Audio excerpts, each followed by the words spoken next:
सुप्रभात, नमस्कार। मैं सुधा सक्सेना। अक्सर हमसे बड़े बुज़ुर्ग और हमें उपदेश देते हुए लोग कहते मिलते हैं कि कठिन परिस्थितियों में धैर्य बनाए रखना चाहिए, सहन शक्ति बनाए रखनी चाहिए, किंतु यह कार्य अत्यंत ही कठिन है। आइए इसी विषय पर आज थोड़ा चर्चा करते हैं कि बेचैनी व्यक्ति के धैर्य, उत्साह, प्रेम और अपनत्व को तोड़ देती है। कठिन परिस्थितियों में धैर्य, सहजता, सकारात्मक भाव और रचनात्मक सोच बनाए रख पाना अक्सर कठिन हो जाता है, क्योंकि इस दौर में मन अंदर तक झकझोर उठता है, आत्मविश्वास गिरने लगता है और विपरीत परिस्थितियों में अधिक जटिल स्थिति तब आ जाती है जब हमारे अंदर दूसरों के साथ तुलनात्मक भाव आ जाता है और अंतःकरण में ईर्ष्या द्वेष भरता है।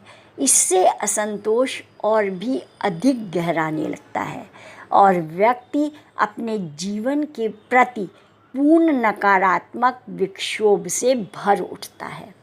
ईर्ष्या का बीज व्यक्ति को हर क्षण याद दिलाता रहता है कि वह दूसरों से कम क्षमता वाला है। ऐसा व्यक्ति किसी एक से नहीं, अपितु हर समय हर व्यक्ति से अपनी तुलना करने का आदी हो जाता है। तुलना जितना करता है, ईर्ष्या का बीज उतना ही गहरा होता जाता है। जितनी उसमें ईर्ष्या बढ़ती है, वह उतना ही परेशान होता रहता है। यह बेचैनी ही उसके धैर्य, उत्साह, प्रेम, अपनत्व को तोड़ डालती है और इस प्रकार उसकी जीवनी शक्ति सूखने लगती है और व्यक्ति हताश, निराश होता है। अंततः एक दिन वही चिढ़न उसे अपने जीवन को सजाने संवारने की एकाग्रता और उल्लास को खोने पर मजबूर कर देती है। कई विद्वानों ने कहा है और लिखा है कि दूसरों की सफलता से ईर्ष्या करना अपनी ही संकीर्णता भरी सोच को बढ़ाना है।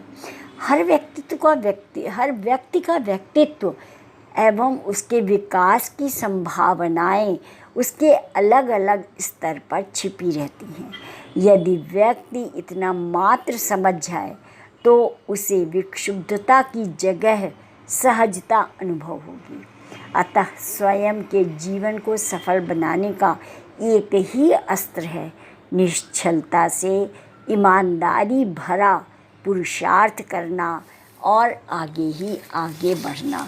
अर्थात तात्पर्य यही है कि दूसरों से तुलना करने के स्थान पर अपनी क्षमताओं को समझना, अपनी योग्यताओं को समझना, अपनी परिस्थितियों को समझना और उसके अनुसार अपने कार्यों को करना।